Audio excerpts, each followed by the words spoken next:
Okay. All right, there's Chris. Okay, I think we're all set to go here. Okay, good afternoon. I am John Law with the Department of Planning and Development. Welcome to the August 9th, 2023 meeting of the Committee on Design. Please be advised this meeting is being recorded and live streamed to DPD's YouTube page. To our esteemed committee, thank you for volunteering your time to be part of this advisory group. To the members of the public who are joining us, what you see today and in future Committee on Design meetings are projects currently under DPD review by DPD staff. The committee is a voluntary advisory body of design professionals that provide their expertise on design issues. This committee is not a substitute for Plan Commission, as it is not a forum for public debate, nor is the advice of the committee legally binding. It is the hope that today's discourse will lead to recommendations that will elevate the design excellence of the city of Chicago. Today's presenters and those that have attended COD sessions in the past, please be aware that we are revising the format slightly from previous sessions. Teams will have roughly 15 minutes to present, followed by any questions and general comments from the committee members. Any discussion that takes place today does not represent the final recommendations of the committee. Those will be issued in writing within 1 week. These recommendations will be reviewed by DPD staff prior to issuing them to the applicant team to ensure they align with the zoning regulations, design and planning policies, and any other city priorities. With that, we will jump to our agenda. Before we go there, to members of the public, you are welcome to begin submitting comments and questions through the Q&A box. Committee members are invited to review this information during and after each presentation to incorporate these comments into the discussion. We will not be reviewing questions or comments from the public individually, but we'll be recording them for use when reviewing the project. We will now move on to the agenda. We have just one item today. That is 2033 North Kingsbury Street in Lincoln Park Community Area, 2nd Ward. The proposed 25-story building from Sterling Bay would serve as a transition between a small-scale residential neighborhood to the east and future development of Lincoln Yards to the west. The proposal includes ground floor retail, 2 levels of parking, and a large open space at the southern corner of the site that helps provide a landscape connection to Lincoln Yards to the river and the river to the east. The planned tower massing steps back to create outdoor amenity space at the 4th, 15th, and 25th floors, responding to the height of the surrounding buildings and taking advantage of the views to the Chicago skyline to the east. Any committee members that are associated with this project, if you have not yet, please recuse yourself at this time. I don't think that's the case today. And to the presenters, please clearly state your name and introduce yourself and your relationship to the project prior to speaking. You'll have 15 to 20 minutes to present your proposal. Committee members, please hold your comments and questions until after the presentation. Okay, and with that, we can begin. I believe, Jeff, are you going to share? Or are you able to? Sharing now. We can see that. Great, thank you.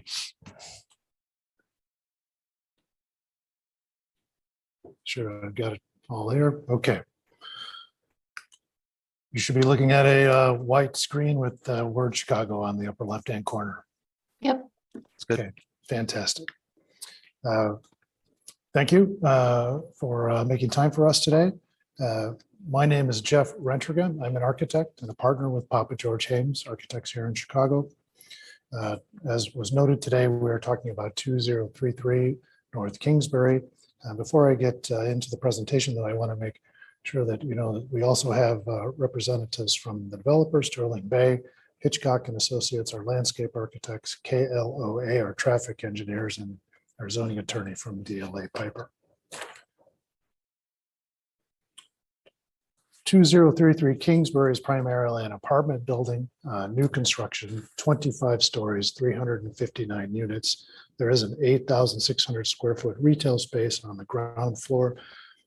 We also have 200 parking spaces in the building with 359 bike parking spaces. Our sustainability goals are to reach Green Globe with 2 Globe certification. We are currently an M22 zoning, and we are requesting to go to a B35 zoning. Our site is in red in the middle of the screen. We are actually overlaid by 2 different association and boundary conditions. One is the Sheffield Neighborhood Association boundary, which you can see in red, and the other in blue is the North Branch Fameworth boundary. Due to recent changes to the zoning ordinance and the TOD interpretations with distance from train stations, we are now within a TOD, within actually distance to two different train stations. One is the Clybourne Metro stop to the west, and the other is the Armitage CTA stop to the east. I think this is an important part of the overall presentation to keep in mind, since the Lincoln Yards and a large part of the driving force behind Lincoln Yards is to promote non-vehicular transportation. With the evolution of micro transportation in the city, I think it's easy to see that this is going to be something that's going to be pretty fantastic here. The site shown in red along Kingsbury is actually flanked by two undeveloped sites, one to the south and one to the north. To the east of us is the Clybourne corridor. There are several older 3- and 4-story masonry structures that have been renovated and into other alternate uses over the years. And then there's several 1-story retail strip mall style buildings along the Clybourne corridor immediately to the east of us.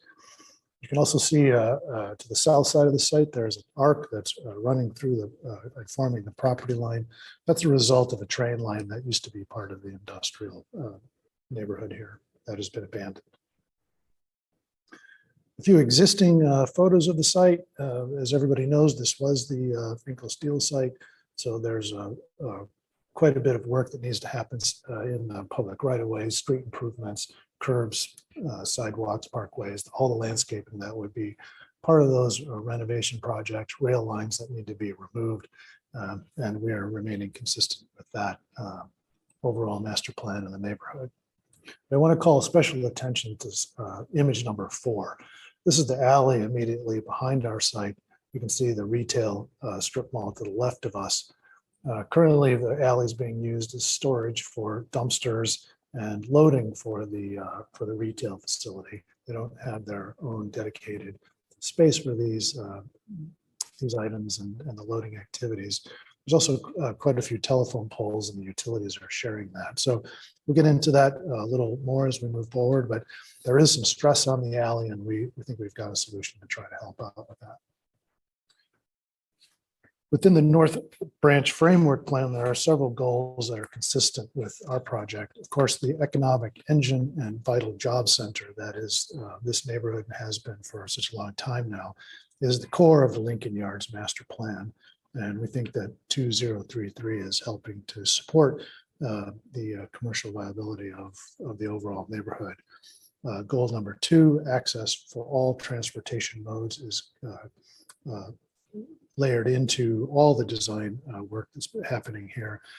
And then goal number 3, build upon the North Branch Industrial Corridor's unique natural and built environment. Of course, the river provides all kinds of opportunities for that to happen throughout the neighborhood. And even though we're not a riverfront site, we are maintaining that as part of our overall design process. As well, some of the principles that are critical to the project: mixed-use development, affordable housing, publicly accessed open space is a common theme that we're going to be talking about today. The principles support density, height, non-vehicular transportation, and then integrate a variety of public open spaces throughout the neighborhood. Again, we're not a riverfront site, and the massing principles that are noted here primarily take into consideration the waterfront conditions, but we are trying to maintain and integrate the principles into the site, because we think we're part of the overall riverfront experience here, and we're just an extension of that. So access to public streets, stepped building massing, pedestrian-friendly scale, increased sunlight and daylight on the overall site, podium structures that activate frontage along public streets, step-down heights of buildings and transitions to adjacent neighborhoods, and create publicly accessible open spaces within the overall plan development. So going back in time a little bit, this was a prior design That was actually a 16-story solution. You can see how the building is trying to integrate quite a bit of stepping and movement within the massing itself. The solution here was really quite horizontal in its plan, and very low, kind of taking advantage of the entire site. There was some pushback here and some concerns that from the Clybourne side, this was going to appear to be a fairly large wall facing to the east.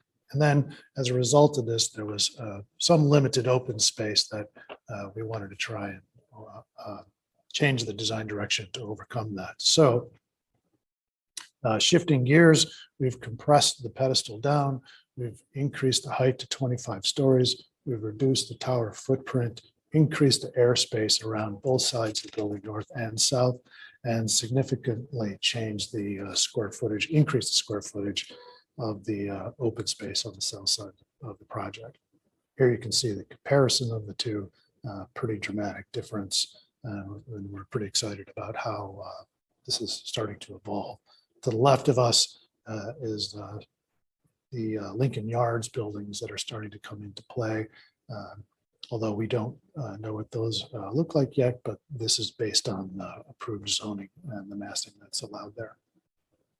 Just a quick site plan. You can see how the prior design was fairly long and horizontal. It was well over 450 feet long and only gave us the 12,788 square feet for the open space. So that in comparison to what we have now, resulting in 21,681 square feet. So what we consider a fairly dramatic shift in the right direction. Also keep in mind, this does not include the front yard setback that is around 12 to 14 feet, depending where you are. So a lot of opportunity here for landscaping and relief on the public sidewalk. Comparison of the two buildings in 3D, you can see the Lincoln Yards to the west of us and what's possible in the future.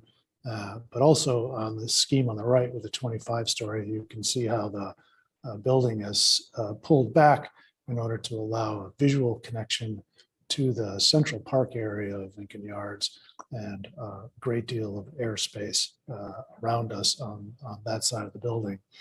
Starts to give us that better connectivity at the mid-block condition over to the Clybourne corridor.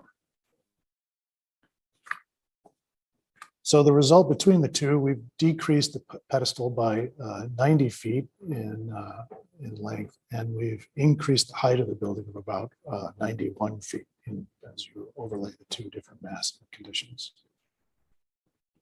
And then the carve-outs on the north side, giving us that stepping effect to the neighborhood in the northeast direction, and then the carve out of the pedestal on the south side, giving us a total site open area is increased to 43% on the total site coverage.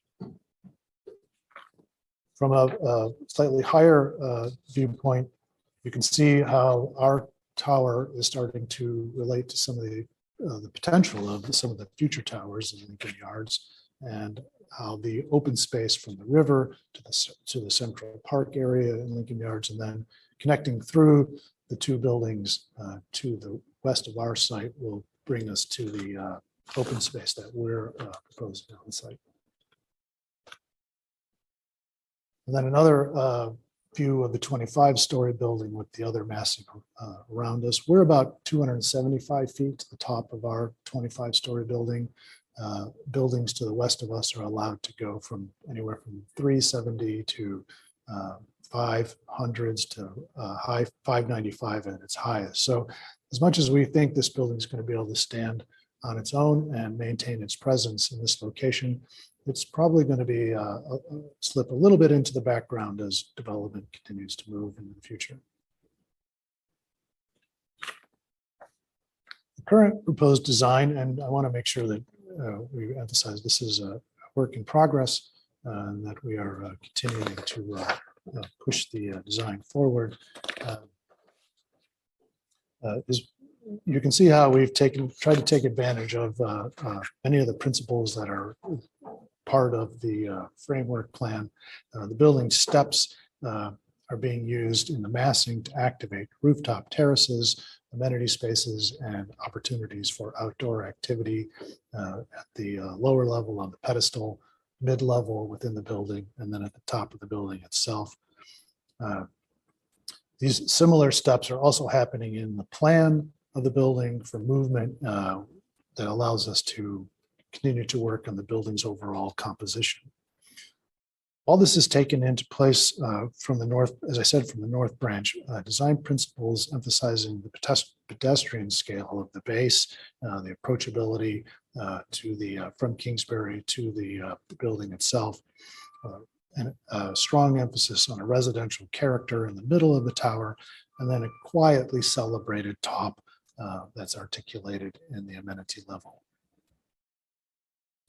Our site plan, again, just showing how we are connecting to this through block condition to Clybourne.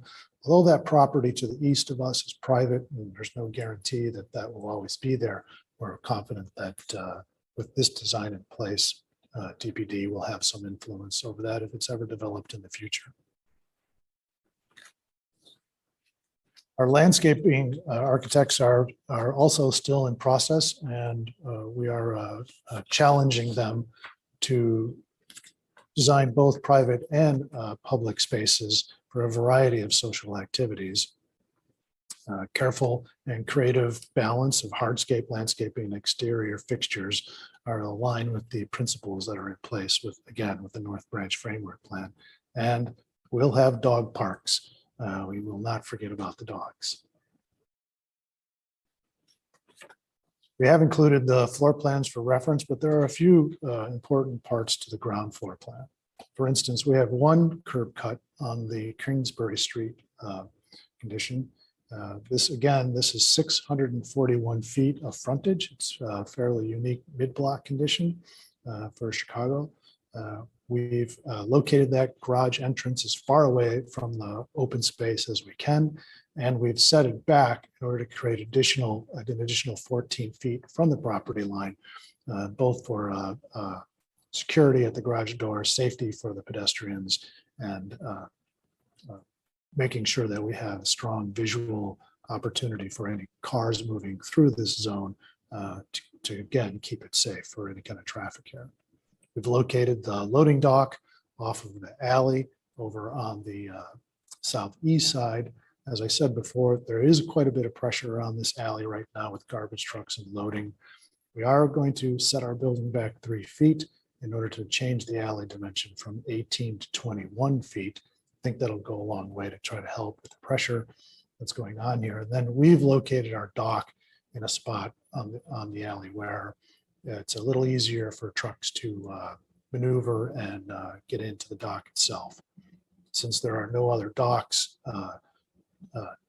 actually on the other side of the street, other side of the alley, excuse me, we think this is comfortable and a good use of the loading from our side, actually somewhat limited. A few other things to keep in mind. We have a 21-foot setback from the property line to the retail storefront. Our expectations is that this will probably be a food service tenant at the end of the day. So we're providing some natural cover from the building for outdoor dining, as well as this 21 feet so that we don't have to encroach onto into the public sidewalk for any of those uses. In between the retail and our garage door is residential lobby, all active glass, such that we keep eyes on the street. And then that active glass, you can see from the retail, turns the corner on the south and wraps it's around the south elevation, so it has a view of the park. We've included a few other plans again for reference. The second and third floor are all parking within the pedestal. You get to the fourth floor plan, you can start to see the amenity level show up. Pretty excited about the amount of square footage on this pedestal and what it's going to do for the amenity experience in this building. But at the same time, we've got apartments showing up on this floor that are going to be able to take advantage of private terraces to enhance the experience for living at that level. our typical apartment plan from 5th to 14th, you can see there's a big shift, actually about a 39-foot shift in dimension where the core is located in the middle. This reduces the length of the corridors, that sort of bowling alley effect, but also gives us a chance to get natural daylight into the corridors themselves. And then we typically are trying to use balconies on the corner conditions in order to take advantage of more of the view-oriented units in the building. You get up to the 15th floor and you can start to see our amenity experience show up again. Another large deck and terrace area. It's a 2-story space, so it shows up again on the 16th floor. As the building's getting taller, 17th through 24, the footprint's getting quite a bit smaller, and our tower is starting to get slender in other directions. And then finally, you get to the 25th floor. It's all amenity space, outdoor pool with covered terraces. So we've included the elevations in the packet for your reference. However, I'm going to jump forward to the 3D images. I think they do a better job of talking about the building. So we, as I said before, we are focused on trying to make sure that this building reads as a residential building, since there will be commercial buildings in the neighborhood. We want to make sure that you don't feel like you're living in an office building. So that's a primary part of the design driver here, residential in character. Facades are complemented by rich color palettes, cladding materials that provide a variety of textures, warm and inviting finishes with an authentic use of facade elements harken back to the industrial history of this site. So rich in color and expectations that we'll be using different brick colors, different masonry conditions in order to complement the building as we move around it. As I said previously, there are dimensional moves within the floor plans that are used for material changes. So sometimes it's a little bit classier on the corners. Sometimes the building goes to a little more opaque, depending on the material and where you are in the building. We're expecting that to actually enhance the options of what side of the building do you want to live on, the sunny side or the morning side or the afternoon side. Do you want to be in more shade or in more sun? And then you can see how balconies are used to help articulate corners. Generally speaking, view units have a little bit more glass, whereas units in the middle of the building might have a little less glass. Although there's a fairly rigid pattern to the building and a rigid pattern to the facade, there's also quite a bit of flexibility within the sort of masonry application here. It allows us some flexibility to adjust as needed as we turn the corner and or make connections to different facade treatments so that we can comfortably tie these different materials together. Another view looking west, you can see how with pulling the tower back to the northern side of the site really opens up this view opportunity to the west into Lincoln Yards. Both at grade and at higher levels and higher elevations. We certainly hope that that stays in place in the future as it moves towards the Clybourne corridor. And then working our way around the building a little bit. This says southwest, but it's probably a little bit more west-west. And then a view looking south from the Clybourne side. I think you can see that the building's personality is changing a little bit as we move around it. But our intent is to maintain one consistent architectural language in order to tie everything together. As we move a little bit closer, the 4th floor amenity deck, another view looking north of the deck, and you can see how the building's slender proportions coming into play here. The mid-level amenity deck area on the 15th floor, actually pretty sizable dimensions to work with here. And then finally, as we get to the 25th floor, the outdoor swimming pool, built-in trellises for shade protection, as well as helping to break down wind conditions. another view of the same pool area, looking a little bit north and a little bit west. Pretty excited about what's possible up here. And then finally, we are done. I don't know where I am relative to time, but try to bring us in on 15 minutes. With that, I'll turn it back over to questions.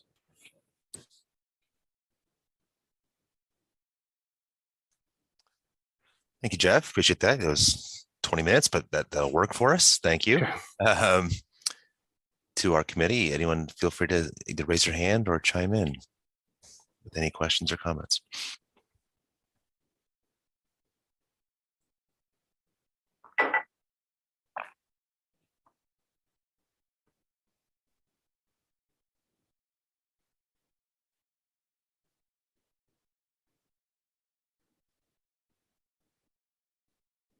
Hello. Hi. Hi, Jeannie, how you doing? Thanks. Go ahead. Yeah, sorry. Could you, I know it's early days and I really appreciate the additional open space on the site there and the future landscaping. One of the things that it brings to mind with all these plantings and on the roof decks behind glass handrails and introducing this habitat around the base. And on these rooftops, I'm just curious about how you're dealing with the glass there and if it will be indeed bird safe for our city on the migratory Mississippi Flyway. Excellent question.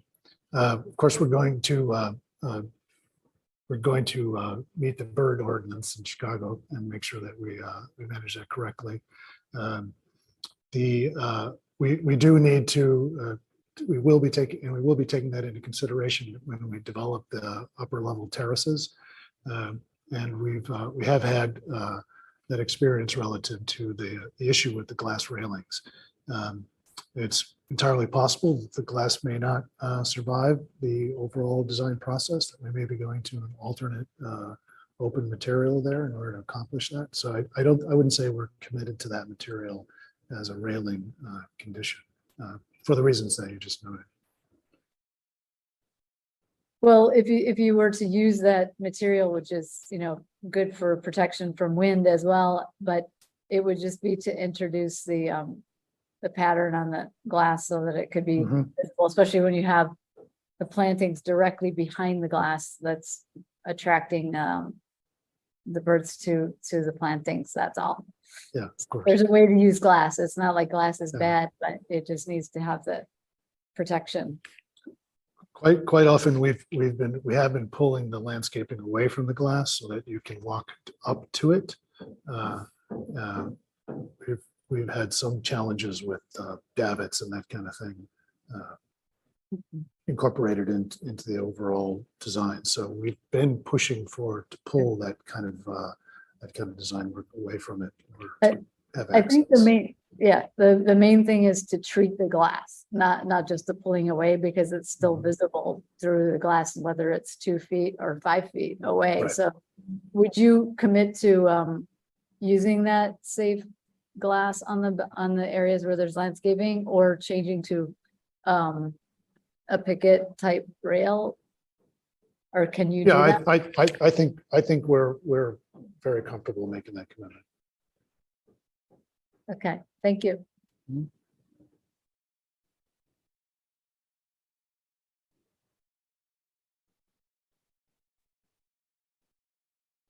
Jeff, I understand that you all are still developing the project. I just want to compliment you on shrinking the footprint and going taller. I think it's a better urban strategy. And I hope that as the project continues to develop, that there is greater refinement of the tower itself.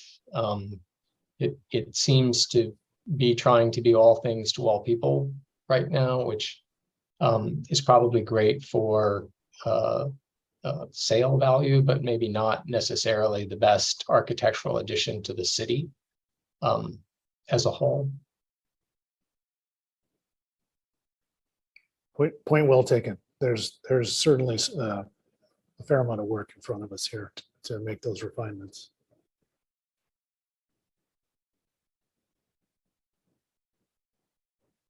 Thanks, Casey. Eleanor, I think you were next. Sorry, got a couple of hands here. Yeah.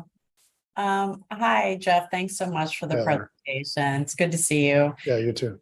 I also know that I heard what you're saying, that you're refining it. And a lot of my questions as I was looking through the preview of your package is which of the buildings surrounding the site are going to remain? What's going away? Kind of how are you responding to what's happening around you? So your package was good in kind of outlining where the height is predicted across the street, but behind you with the strip mall, that to me seems really problematic. And especially with the presentation where you highlighted that a lot of their loading and storage is happening in the public way. I'm not sure how that's going to be resolved going ahead. And there's only so much you can do in response to that in your own project. But the one thing that stuck out to me is that one story. We're not sure how long that will be there. And that does seem to be the one building that could go away at some point. So your wall facing Clybourne is right now shown as just a solid. As you develop this, I would urge you all to think about what will be visible above that strip mall. It will be visible for a certain length of time. And it sounds like you have a lot of work to do just figuring out utilities and everything else back there as well. But that would be my one comment on the podium. I think the rest of it does look like an improvement. And I also do appreciate the open space add at the south end of the site. I agree. I do think eventually the Clybourne site will find a way to be redeveloped. Hard to put a crystal ball on that one, but if it were to follow some normal zoning, you'd expect there to be a rear yard setback. Yeah. And you'd expect there to be some retail left on Clybourne. So hard to say, but we don't like building big blank walls. And when we get through some of these other moves, we'll make our way around to the alley wall.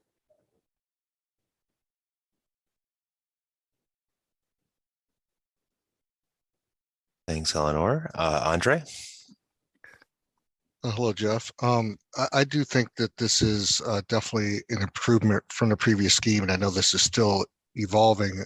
Making it a taller building, certainly from an urban design standpoint, contextually, it responds better to, I think, the existing buildings. But as you continue to refine the design, I think it would be good for you to maybe carry over some of the thinking that you had in terms of shape and form from the previous scheme. I think there's some qualities, even though it was a much longer, more stouter building, there is kind of some softening of the building as it actually starts to move from one end of the site to the other. And again, this is definitely the scale wise, I think the right move, but it would be good if to maybe bring back some of those softer moves and actually kind of soften the building as a whole from the previous scheme in select areas. Of course, it's your building, you can figure out what that means, but I do think there's some interesting qualities, in terms of how the building moves from the previous scheme that, maybe could be introduced here on this taller version. And I would say the same thing applies for the base as well. And I agree with Eleanor's comments. I do have some concern on the long blank wall that's there and thinking about what happens in the 10 years from now, if that building adjacent to it is maybe revisited or not. Certainly as the scheme evolves, it'd be good to see some architectural treatment on that side as well. Sure.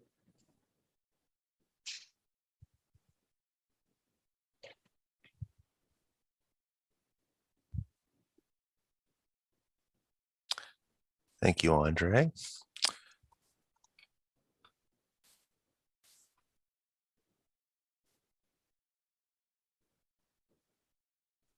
Maria, please.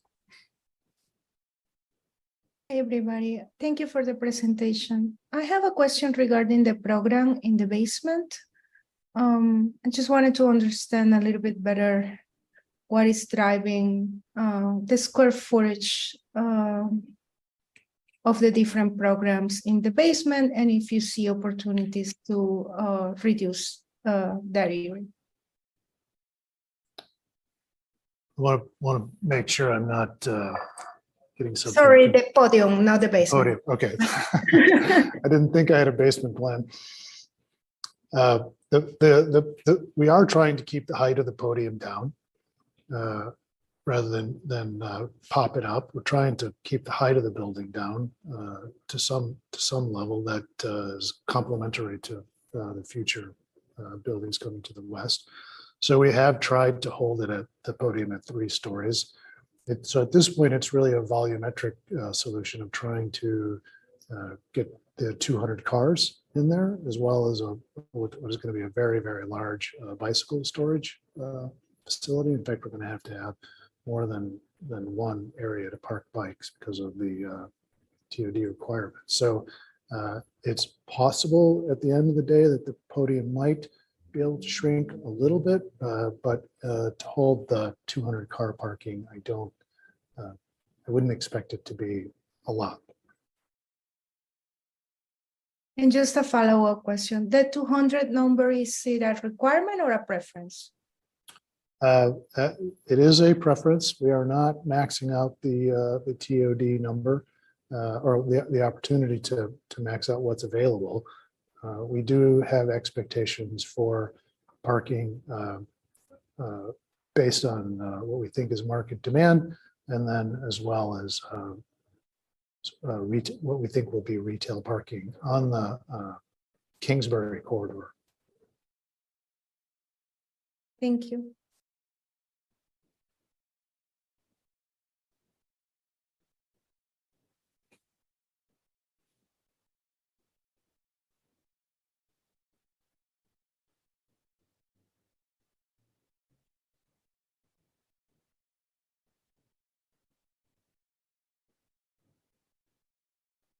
Okay, thank you all. If there are no other comments in this forum, I think the committee can meet to debrief, and we'll issue comments to the team within the next week or so. Thank you to the presenting team and to our committee. I think that will conclude our session today, unless there are any final comments. Thank you. Thank you. Thanks, everyone. Thank you. Thank Thank you. you. Thank you.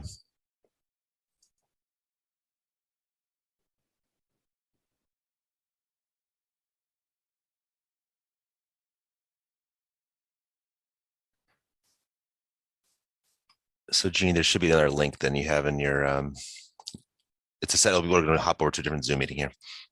Thanks.